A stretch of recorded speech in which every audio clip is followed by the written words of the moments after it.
अस्सलाम वालेकुम स्टूडेंट्स। तो स्टूडेंट्स हमने मैथमेटिकल मेथड ऑफ फिज़िक्स का कोर्स 1 स्टार्ट किया हुआ है। इसमें हमने चैप्टर नंबर 1 स्टार्ट किया था। लेक्चर नंबर 1 और 2 में हमने वेक्टर एनालिसिस को देखा था। वेक्टर एनालिसिस में वेक्टर और स्केलर्स हमारे पास क्या होते हैं, वेक्टर का बेसिक इंट्रोडक्शन हमने देखा था, रिप्रेजेंटेशन उसकी देखी थी, कंपोनेंट्स देखे थे, किस तरीके से फाइंड आउट कर सकते हैं। उसके बाद हमने एंगल्स की मदद से डायरेक्शन को साइंस फाइंड आउट करना सीखा था। उसके बाद जो आज हमारा चैप्टर है वो वेक्टर एनालिसिस का ही है। चैप्टर नंबर 1 को ही हम कंटिन्यू करेंगे। लेक्चर नंबर 2 में हमने देखा था कि हम एक वेक्टर का डेरिवेटिव और इंटीग्रेशन हम किस तरीके से ले सकते हैं। आज के लेक्चर में हम थ्योरम्स को स्टार्ट करेंगे। बेसिकली इस चैप्टर में टोटल 3 थ्योरम्स इंक्लूड हैं आपके पास। तो सबसे पहला थ्योरम हम स्टार्ट करते हैं जो कि है हमारे पास गॉसेस थ्योरम। तो आज का हम अपना टॉपिक स्टार्ट करते हैं गॉसेस थ्योरम का। गॉसेस थ्योरम का दूसरा नाम डाइवर्जेंस थ्योरम भी है, क्योंकि हम इसमें डाइवर्जेंस जो हमारी टेक्निक है उसे यूज़ करते हैं। आपको लास्ट लेक्चर में मैंने पढ़ाया था कि एक डेरिवेटिव जो वेक्टर है हमारे पास उसका डेरिवेटिव लेने के 3 तरीके होते हैं। एक को ग्रेडियंट बोलते हैं, दूसरे को डाइवर्जेंस बोलते हैं और तीसरे को हम कर्व बोलते हैं। तो यहाँ पर जो गॉसेस थ्योरम है इसमें जो टेक्निक हम यूज़ करेंगे वो ये वाली है, डाइवर्जेंस की टेक्निक है। मतलब डेल डॉट अप्लाई करना है। डेरिवेटिव लेने के बाद हमने डॉट प्रोडक्ट के रूल अप्लाई करने हैं। तो ये देखते हैं हम कि गॉसेस थ्योरम है क्या, इसको स्टेट कैसे करते हैं मैथमेटिकली, इसकी स्टेटमेंट क्या है हमारे पास, मैथमेटिकली इसको किस तरीके से राइट करते हैं, ये क्वेश्चन किस तरीके से आ सकता है पेपर में। सबसे पहले गॉसेस थ्योरम से एक शॉर्ट क्वेश्चन आता होता है कि what is the physical significance of the Gauss's theorem.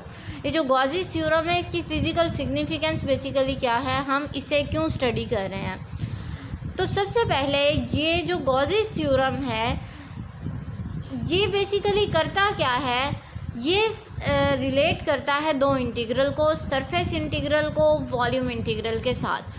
अब यहाँ पर आपको पता होना चाहिए कि जो सरफेस इंटीग्रल होता है इसमें 2 डायमेंशंस आते हैं और जो वॉल्यूम इंटीग्रल होता है उसमें 3 डायमेंशंस आते हैं।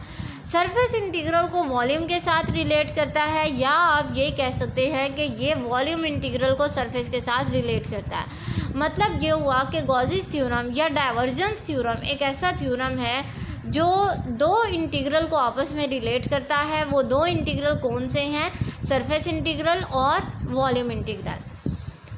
अब इस थ्योरम को यूज़ करते हुए हम किस तरीके से इन इंटीग्रल को रिलेट कर सकते हैं। अगर आपके पास क्वेश्चन में दिया हुआ है सरफेस इंटीग्रल, आप इस सरफेस इंटीग्रल को कन्वर्ट कर सकते हैं वॉल्यूम इंटीग्रल में। अगर क्वेश्चन में आपको ऑलरेडी वॉल्यूम इंटीग्रल दिया हुआ है तो आप इस वॉल्यूम इंटीग्रल को कन्वर्ट कर सकते हो सरफेस इंटीग्रल में। मतलब गॉसेस थ्योरम की फ़िज़िकल सिग्निफिकेंस क्या हुई, गॉसेस थ्योरम की फ़िज़िकल सिग्निफिकेंस हम ये लिख सकते हैं कि this theorem can convert the surface integral into the volume integral और the volume integral into the surface integral. तो ये इसकी फ़िज़िकल सिग्निफिकेंस हो जाएगी। 2 इंटीग्रल को रिलेट करता है आपस में, कौन कौन से हैं, सरफेस और वॉल्यूम। मीन्स अगर आपको 2 डायमेंशन से 3 डायमेंशन में जाना है तो आपको सरफेस को वॉल्यूम में कन्वर्ट करना पड़ेगा। अगर आपको 3 से 2 में जाना है तो आपको वॉल्यूम से सरफेस में जाना पड़ेगा। अब इस थ्योरम को हम किस तरीके से स्टेट करते हैं, स्टेटमेंट इसकी बहुत इम्पॉर्टेंट है। स्टेटमेंट बेसिकली जो इसकी स्टेटमेंट है वो आप इस इक्वेशन ए से करते हैं। पहले मैं आपको ये स्टेट करवाती हूँ, फिर इसी स्टेटमेंट को हम देखेंगे कि इक्वेशन ए में किस तरीके से बताया गया है। This theorem states that the surface integral of any vector v, कोई भी वेक्टर हो सकता है, A B C D E F, कोई भी वेक्टर आप इसे नाम दे सकते हैं, उसके ऊपर अगर हम सरफेस इंटीग्रल लें तो वो हमेशा इक्वल होता है किसके, वॉल्यूम इंटीग्रल के। लेकिन वॉल्यूम इंटीग्रल में आपके पास सिर्फ वेक्टर नहीं आएगा बल्कि इस वेक्टर का डाइवर्जेंस आएगा। वेक्टर आपने सेम रखना है, ये नहीं है कि आपने सरफेस इंटीग्रल तो ले लिया वेक्टर ए का, तो आंसर में जो आप लिख रहे हो वॉल्यूम इंटीग्रल वो आप लिख रहे हो वेक्टर बी। ये नहीं करना, क्योंकि इसकी कंडीशन है कि दोनों तरफ लेफ़्ट हैंड साइड पर और राइट हैंड साइड पर दोनों वेक्टर सेम होते हैं। तो हमारे पास ये मैथमेटिकली जो स्टेटमेंट बन जाएगी वो इस तरीके से बन जाएगी। इंटीग्रेशन के ऊपर आपको ये सर्कल नज़र आ रहा होगा, इट्स मीन्स ये एक क्लोज्ड इंटीग्रल है, क्लोज्ड पाथ से इंटीग्रल लिया गया है। यहाँ पर इस इंटीग्रल के साथ एस लिखा हुआ है, इट्स मीन ये सरफेस इंटीग्रल है। अगर ये एस ना लिखा हुआ हो तो एक और निशानी आपको बता दूं, सरफेस इंटीग्रल के साथ हमेशा डी ए होता है, क्योंकि एरिया का आपको पता है ये एरिया भी हमारे पास 2D होता है। और जब वॉल्यूम की बात आए तो उसी इंटीग्रल के ऊपर वी लिखा होगा, अगर वी ना लिखा हो तो उस वैल्यू के साथ डी वी लगा होगा, जो ये रिप्रेजेंट करेगा कि ये वॉल्यूम इंटीग्रल है। तो मैथमेटिकली हमारे पास ये स्टेटमेंट कैसे बनेगी, देखिए सबसे पहले मैंने कहा था सरफेस इंटीग्रल, ये देखें सरफेस इंटीग्रल यहाँ पर लिया हुआ है ऑफ एनी वेक्टर वी। ये देखिए कोई भी वेक्टर ले लिया हमने वी। अब सरफेस इंटीग्रल की बात हो रही है तो हम किसके लिहाज से लेंगे, एरिया के लिहाज से। नेक्स्ट है हमारे पास is equal to, next statement में हमारे पास क्या है, इज़ इक्वल टू, इक्वल का साइन आ गया वॉल्यूम इंटीग्रल। तो ये देखें हमने नेक्स्ट वॉल्यूम इंटीग्रल लिया of divergence of same vector. देखिए नेक्स्ट हमने डाइवर्जेंस का साइन लगाया सेम वेक्टर, क्योंकि वॉल्यूम इंटीग्रल है तो हमें यहाँ पर डी वी मैंशन करना पड़ेगा। तो ये जो बेसिकली स्टेटमेंट है जो रेड बोर्ड मार्कर से रिप्रेजेंट की हुई है मैंने, ये बेसिकली मैंने निकाली है कहाँ से, इस इक्वेशन ए से। इक्वेशन ए अगर आपको याद हो तो आपको ये याद करने की ज़रूरत नहीं पड़ेगी, ये जो स्टेटमेंट है ये याद करने की ज़रूरत नहीं पड़ेगी। आप इसी इक्वेशन ए को देखते हुए स्टेट खुद ही से कर लेंगे कि surface integral of any vector v is equal to the volume integral of divergence of the same vector. जो ये इक्वेशन हमें बता रही है कि इसकी फ़िज़िक्स क्या है। अब हमने मैथमेटिकली जो ये इक्वेशन है हमारे पास इक्वेशन ए, इस इक्वेशन को हमने डिराइव करना है, जो बेसिकली प्रूफ है किसका, गॉसिस थ्योरम का। तो हम इसको किस तरीके से प्रूव कर सकते हैं, या तो हम क्या करते हैं लेफ़्ट हैंड साइड ले लेते हैं और उसको राइट हैंड साइड के इक्वल प्रूव कर देते हैं, या हमारे पास दूसरा तरीका क्या होता है कि हम राइट हैंड साइड ले लें और उसे लेफ़्ट हैंड साइड के इक्वल प्रूफ कर दें। तो हम यही तरीका यूज़ करेंगे। हम यहाँ पर राइट हैंड साइड कंसीडर करेंगे। उससे पहले हमें एक केस कंस्ट्रक्ट करना पड़ेगा ताकि हम वहाँ से वॉल्यूम की वैल्यू फाइंड आउट कर सकें, क्योंकि हमने यहाँ पर वॉल्यूम इंटीग्रल भी यूज़ किया है। तो अब यहाँ पर हम इसी गॉसिस थ्योरम की जो मैथमेटिकल स्टेटमेंट है इसको प्रूव करेंगे, लेकिन उससे पहले हम एक केस कंस्ट्रक्ट करते हैं।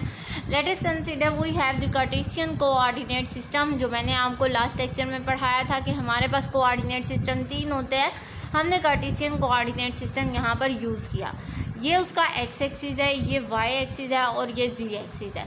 मैंने इन्हीं 3 एक्सिस में एक वॉल्यूम कंस्ट्रक्ट किया। Volume means cube. क्यूब हमारे पास होता है 3 डायमेंशन। मैंने एक क्यूब ले लिया। ये एक बड़ा क्यूब है जो मैंने डैश्ड लाइन से रिप्रेजेंट किया हुआ है। ये एक बड़े क्यूब को रिप्रेजेंट कर रहा है। आप इसको कह सकते हैं this one is the large cube.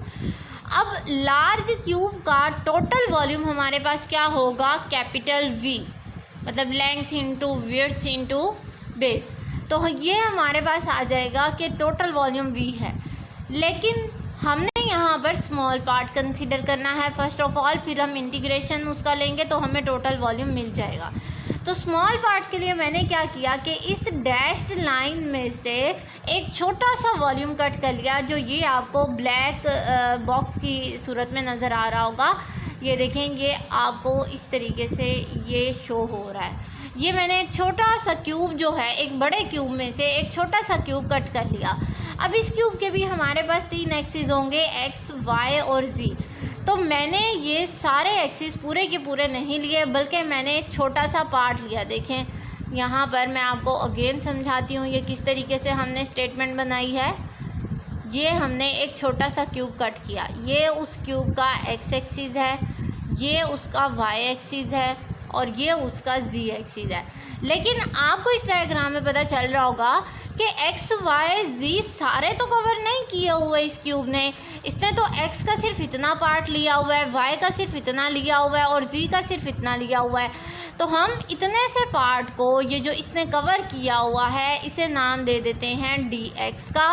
Y के इतने पार्ट को जो कवर किया हुआ है इसे नाम दे देते हैं डी वाई का, और जी को जो कवर किया हुआ है इसे नाम दे देते हैं डी जी का। क्योंकि हमने टोटल कंसीडर नहीं किया, बल्कि टोटल में से हमने एक छोटा सा पार्ट कंसीडर किया।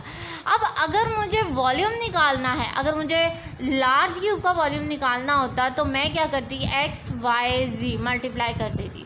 लेकिन अब मुझे क्या करना है, इस स्मॉल को कंसीडर करना है, क्योंकि मैंने बड़े में से एक छोटे को कट कर लिया। अब मुझे इस छोटे में से वॉल्यूम को कंसीडर करना होगा। तो मैं क्या करूँगी, डी एक्स डी वाई और डी जी हम कंसीडर करेंगे। तो यहाँ पर इक्वेशन नंबर 1 देखें, स्मॉल क्यूब का जो वॉल्यूम है वो हमारे पास आ जाएगा D v is equal to d x d Y और डी जी। अब हमने क्या करना था, या तो लेफ़्ट हैंड साइड ले लेनी थी या राइट हैंड साइड। तो हमने ये राइट हैंड साइड ले ली है, ये वाली राइट हैंड साइड ले लिया है। इसको हम सॉल्व करेंगे और लेफ़्ट हैंड साइड के इक्वल प्रूव करेंगे। तो राइट हैंड साइड हमें क्या चीज़ बता रही है कि डेल डॉट वी है आपके पास। सबसे पहले ये वाली टर्म लेते हैं, डेल डॉट वी। मैंने आपको डाइवर्जेंस में भी प्रूव करवाया था कि किस तरीके से हम निकालते हैं। डेल की वैल्यू हमारे पास होती है partial by partial X, partial by partial Y, partial by partial Z. तो v हमारे पास एक वेक्टर है, तो इसके 3 कंपोनेंट्स होंगे, वी एक्स, वी वाई और वी जी। क्योंकि डाइवर्जेंस किसी भी वेक्टर पर जब अप्लाई होता है तो आपको स्केलर देता है, इसलिए इस इक्वेशन के 3 के साथ आई, जे और के नहीं है, मीन्स यूनिट वेक्टर यहाँ पर मौजूद नहीं है। अगर यूनिट वेक्टर मौजूद नहीं है तो इट्स मीन ये आपके पास एक स्केलर वैल्यू है। और यूनिट वेक्टर यहाँ पर क्यों मौजूद नहीं है, क्योंकि यहाँ पर 2 वेक्टर मौजूद हैं, उनके यूनिट वेक्टर्स ने आपस में डॉट प्रोडक्ट का जो रूल था हमारे पास कि i dot i is equal to 1 होता है, वो अप्लाई हो गया है। इसलिए आई, जे और के यहाँ से इस इक्वेशन से ख़त्म हो गए हैं। तो अब ये जो इक्वेशन 3 हमने फाइंड आउट की है, इसको इक्वेशन 2 की जगह इतनी टर्म में पुट कर देते हैं डेल डॉट वी में। तो यहाँ पर देखिए इंटीग्रेशन एज इट इज़ आ जाएगा, क्लोज्ड इंटीग्रल है, ये हमारा वॉल्यूम भी क्लोज्ड है, ओपन नहीं है। तो यहाँ पर हमारे पास ये वैल्यू एज इट इज़ आ जाएगी डेल डॉट वी की, और ये डी वी आ गया। लेकिन डी वी तो हमने प्रूव किया था यहाँ पर इक्वेशन 1 में कि ये d x d y d z के इक्वल होता है। तो यहाँ पर देखें इक्वेशन नंबर 5 में देखें आप, इक्वेशन नंबर 5 में ये वैल्यू सेम है आपके पास, इंटीग्रेशन वॉल्यूम इंटीग्रल है हमारे पास और ये वैल्यू सेम है। जस्ट डी वी की जगह हमने इसकी वैल्यू पुट कर दी, डी वी की जगह d x d y d c. ये वैल्यू हमने कहाँ से ली है, ये इक्वेशन 1 से उठाई है हमने, जिसको हम सबसे पहले प्रूव कर चुके हैं कि एक वॉल्यूम जो है, एक क्यूब जो है, उसका वॉल्यूम हमारे पास इस वैल्यू के इक्वल आएगा। तो ये हमारे पास इक्वेशन नंबर 5 आ गई। इसी इक्वेशन नंबर 5 को हम रीअरेंज करते हैं। अब एक बात आपको याद रहे, जब हम लिखते हैं सरफेस इंटीग्रल, सरफेस में हमारे पास 2 डायमेंशन होते हैं। बेसिकली ये इक्वल होता है 2 इंटीग्रल के। या तो आप ये सरफेस लिख दें या 2 इंटीग्रल मेंशन कर दें, इनके ऊपर कोई डायमेंशन लगा दें, एक्स वाई या वाई जी या एक्स जी आप लिख सकते हैं। जब हम बात करते हैं वॉल्यूम इंटीग्रल की, इसको हम इस तरीके से भी लिखते हैं, या वॉल्यूम में हमारे पास तीनों डायमेंशन 3D होता है क्यूब हमारे पास, तो यहाँ पर हमारे पास तीनों डायमेंशन आ जाएंगे, एक्स वाई और जी, एक्स वाई और जी। तो या तो आप ये लिख सकते हैं या आप ये लिख सकते हैं। तो मैंने क्या किया, मैंने इसको सिंप्लीफाई करके इस फॉर्म में लिख दिया, जैसे ये इक्वेशन 6 यहाँ पर मेंशन की हुई है। देखिए यहाँ पर मैंने यही जो वॉल्यूम इंटीग्रल था हमारे पास, ये वाला वॉल्यूम इंटीग्रल इक्वेशन नंबर 5 में था, इसे मैंने सिंप्लीफाई कर दिया, एक्स वाई जी की फॉर्म में लिख दिया। ये इक्वेशन एज इट इज़, ये टर्म भी एज इट इज़ आ जाएगी हमारे पास। अब हम इसे सिंप्लीफाई करते हैं, क्योंकि x का इंटीग्रल आपको पता है x वाली टर्म के ऊपर ही अप्लाई होगा, y का इंटीग्रल जो है ये y वाली टर्म के ऊपर ही अप्लाई होगा, और z का इंटीग्रल z वाली टर्म के ऊपर ही अप्लाई होगा। तो इस तरीके से हम इस इक्वेशन 6 को खोलते हैं और इसको रीअरेंज भी करते जाते हैं साथ साथ। देखिए, सबसे पहले है इंटीग्रल x, ये किसके ऊपर अप्लाई होगा, ये इस टर्म के ऊपर अप्लाई होगा, y और z इसके ऊपर अप्लाई नहीं हो सकते। Partial v x divided by partial x into d x ये वाला जो था ये हमने x के साथ लगा दिया। बाकी क्या बच गया आपके पास बच गया d y by D z, जो इस पूरी टर्म के साथ मल्टीप्लाई हो रहा है। तो इंटीग्रेशन y इंटीग्रेशन z किसके ऊपर अप्लाई होगा, डी वाई और डी जी के ऊपर। इसी तरीके से आपने y वाली को करना है, इंटीग्रेशन ऑफ y वाली टर्म आ जाएगी इसके साथ, बाकी x और z बच गया, ये x और z यहाँ पर आ गए। इसी तरीके से अब हमारे पास z वाली आ जाएगी, ये z आ गई, बाकी क्या बच गया x और y, तो ये dx और dy का इंटीग्रेशन सेपरेट कर दिया हमने। अब यहाँ पर देखें, ये आप x का डेरिवेटिव यहाँ पर याद रहे, ये स्टेप मैंने मिस किया हुआ है, यहाँ पर खुद ही से डायरेक्ट मैंने नेक्स्ट स्टेप कर दिया है। वो स्टेप क्या है कि यहाँ पर आपके पास डेरिवेटिव था पार्शियल में, लेकिन जब आप x के लिहाज से डेरिवेटिव लेते हो तो वो पार्शियल नहीं बनता, बल्कि वो टोटल डेरिवेटिव में कन्वर्ट हो जाता है। पहले हमारे पास इम्प्लिसिट फंक्शन था, मतलब x y z मिक्सअप थे, तो उस लिहाज से हमने पार्शियल डेरिवेटिव लिया। लेकिन इन इक्वेशंस में देखें, अब आप x का x के लिहाज से ले रहे हो, y का y के लिहाज से ले रहे हो, z का z के लिहाज से ले रहे हो, तो इसका मतलब है अब आप डेरिवेटिव जो है वो टोटल डेरिवेटिव में कन्वर्ट कर सकते हो। तो यहाँ पर D we X by D X आ जाएगा, डी वी वाई यहाँ पर आ जाएगा D V Y by D Y, और यहाँ पर आ जाएगा D V G by D G. या आपने स्टेप कर लेना है, मैंने ये स्टेप नहीं किया। टोटल डेरिवेटिव जो है हमारे पास डी एक्स इस डी एक्स से कैंसिल हो जाएगा, डी वाई इस डी वाई से कैंसिल हो जाएगा, और डी जी इस डी जी से कैंसिल आउट हो जाएगा। बाकी जो रिमेनिंग टर्म है वो आपने एज इट इज़ लिख देनी है। देखिए, रिमेनिंग टर्म आपके पास यही बच जाएगी, यहाँ से आपके पास बच जाएगा D we x integration of x, यहाँ पर हमारे पास है डी वी एक्स का टोटल डेरिवेटिव इंटीग्रेशन से कैंसिल आउट हो जाएगा। बाकी इस पूरी टर्म में आपके पास एक डेरिवेटिव एक इंटीग्रेशन बच गया। इसी तरीके से हम y को सॉल्व करेंगे और z को सॉल्व करेंगे, तो ये हमारे पास आ जाएगा integration v x plus v y plus v z, और डी ए सब में कॉमन है, तो ये हमारे पास डी ए आ जाएगा।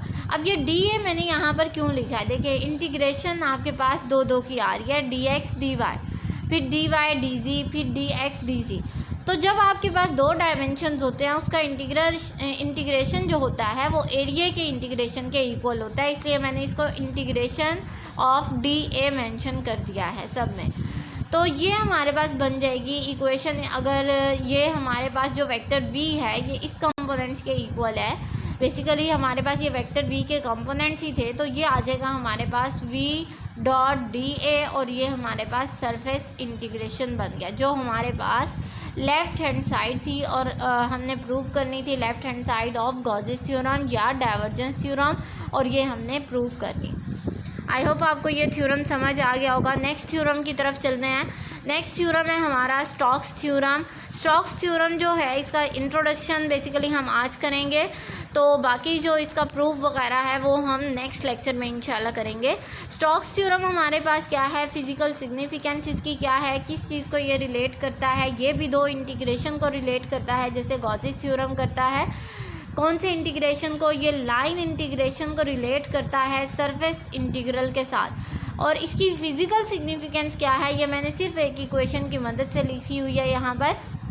Line integral can be converted into surface integral and the surface integral can be converted into line integral. इसका क्या मतलब है, इसका मतलब है कि इस स्टोक्स थ्योरम को यूज़ करते हुए आप 1D से 2D में जा सकते हो, या आप 2D से 1D में आ सकते हो। जिस तरीके का आपको प्रॉब्लम दिया जाए, जो सिंपल ज़्यादा फंक्शन हो, आप उस तरीके की कन्वर्जन परफॉर्म करेंगे।